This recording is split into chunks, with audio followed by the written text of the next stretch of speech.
बिस्मिल्लाहिर्रहमानिर्रहीम। अस्सलाम वालेकुम। My name is doctor Usman. आज एक नई वीडियो के साथ, जिस तरह से आपको पता है कि ईद उल जुहा करीब आ रही है और ईद उल जुहा के बाद फिर अस्पतालों में रश बढ़ जाता है। कौन से पेशेंट का रश बढ़ता है उसमें शामिल होते हैं मिडे के मसाइल के पेशेंट्स, हाई ब्लड प्रेशर के मरीज और हाई कोलेस्ट्रोल या दिल का जिनको मसला चल रहा होता है, ये मोस्ट कॉमन जो बीमारियां हैं इनके पेशेंट जो होते हैं वो ज़्यादा होते हैं। इसमें अब क्या वजह है कि जिसकी ये पेशेंट जो होते हैं वो बढ़ जाते हैं? इनके पीछे यही है कि इत्दल से ना खाना।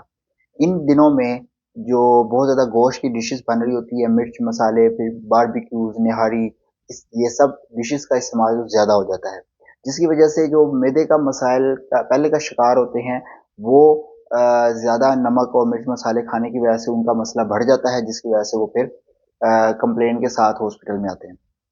उसके अलावा नमक के इस्तेमाल से जो हाई ब्लड प्रेशर बढ़ता है, उसकी कंप्लेंट के साथ आते हैं।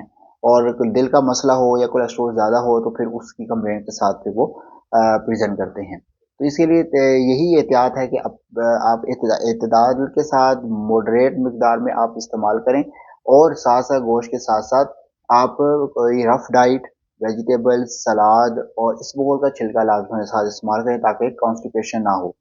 पानी का इस्तेमाल ज़्यादा करें, दही का इस्तेमाल ज़्यादा करें, और बहुत ज़्यादा जो मिर्च मसाले, तरह तरह के मिर्च मसाले और करारी चीज़ों से जो है वो परहेज़ करें।